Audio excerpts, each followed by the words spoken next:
about why we do sing songs like that, I suppose. So if you'll oblige me, I'd like to perform it now.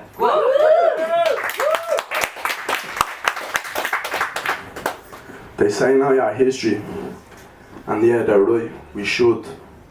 They say now your history, in this alien language forced upon us, our natural tongues cut and dried and hung up upon some lord's mantle like a trophy, taxidermy, dead carcasses hide. We should know how we were depicted across the Irish Sea not all that long ago. Caricatures of savages, insolent caveman like inbred drunkards and uncivilised.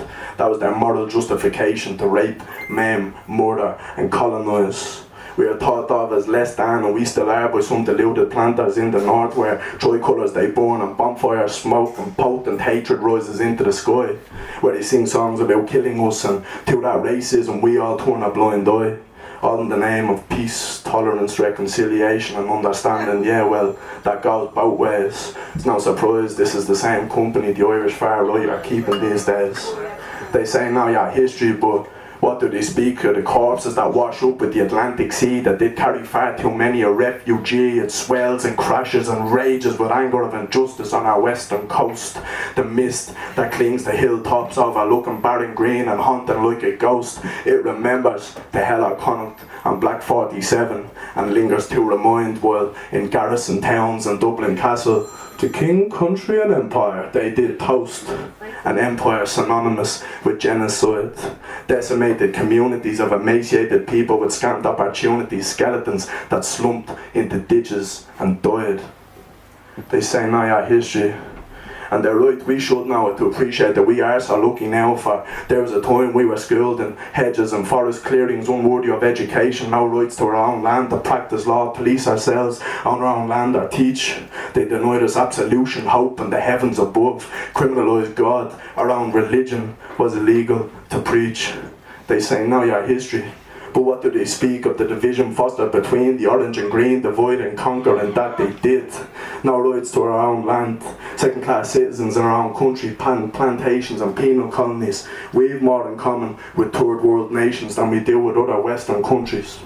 Wolfetones tried to unite us to face a common foe. The croppy boys of Wexford and French assistants arriving from the west, his vision of equality for all Catholic, Protestant and dissenter alike was brutally repressed, and dear old Robert Emmet from the dock proclaimed, when my nation takes her place among the free nations of this earth, then and not till then let my epitaph be written. He now sleeps in an unmarked grave of hollow dirt, his epitaph still unwritten. They say now your history, but they fear to speak the truth of Easter week. They pay homage and commemorate 16, but it's only for legitimacy, a meretricious, politically motivated show. Do they speak of James Connolly? Do they know his ideals, his vision for Ireland and freedom and equality for all religions, races, classes and creeds? A free and sovereign self-sufficient land, free from Derry to Kerry and the plough to the stars. How he and Pearse proclaimed the ownership of Ireland to the people of Ireland. Obviously this has been added to the course recently. Now it's the ownership of Ireland to multinational businesses, big business, vulture funds, landlords and the IMF. When Connolly was taken from his hospital bed at dawn on the 12th of May, already on the verge of death from wounds sustained in the fight for emancipation of our ancient nation. When you step to that chair in the stonebreaker's yard of Old Kilmainham jail, the banshee's shrieking wail as white on the chest marks the spot on fire. The shots rang out like morning church bells as Connolly, he slumps lifeless and fell on the red splattered stones.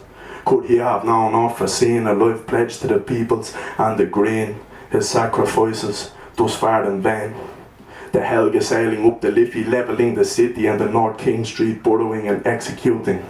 The Black and Tans given free rein to quell the spirit of resistance that rose like a phoenix from the ashes of sleeping martyrs in Arbor Hill. Cork born to ash, to sack a Balbriggan.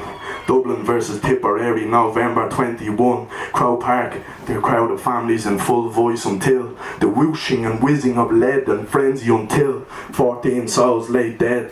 The lush green grass now seeped and red. A direct attack on the GAA, who we are, all that is good, do we care to remember? They say now your history, yeah, well, to be able to view this history as a luxury, not all of us seen a withdrawal of the British in 1922, and after a final act of villainy worthy of their reputation, they threatened Michael Collins with immediate and terrible war should he not sign. Our greatest son long crucified, now sinks the ink has dried. They called it the Anglo-Irish Treaty, but there was no equity in these negotiations, and the reverberations had prolonged conflict inevitable. Fratricide houses, hearts, and the country split with irrevocable results. We in the south tore ourselves apart, and those in the north left at the mercy of unionist supremacy in an artificial, fictitious state with an inbuilt unionist majority. Narnia, Neverland, Northern Ireland, imaginary supplanted lines on maps and etched across our people's heart. The cruel tragedy of it all, and their greatest victory perhaps, is today some in the south believe that we're a people apart.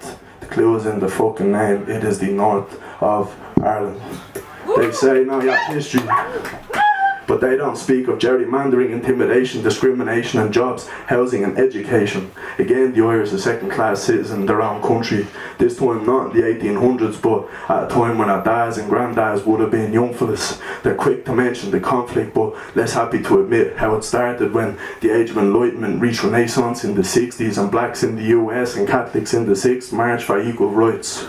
Not for United Ireland, not liberation, nothing like that, just for equality and opportunity. This peaceful movement was brutally suppressed by the RUC, B specials and loyalist pogroms, burning Catholics out of the home at Downing Street impunity. Again, the Irish were a refugee, soldiers on the street and internment. And they don't speak of atrocity unless committed by the IRA, but they say no, your history, well, Derry, the bog side, they marched on the narrow streets January 1972 against a backdrop of city walls imposing to remind them of their place.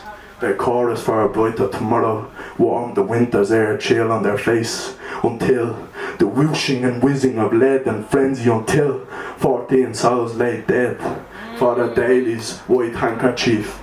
Peace now diluted and red.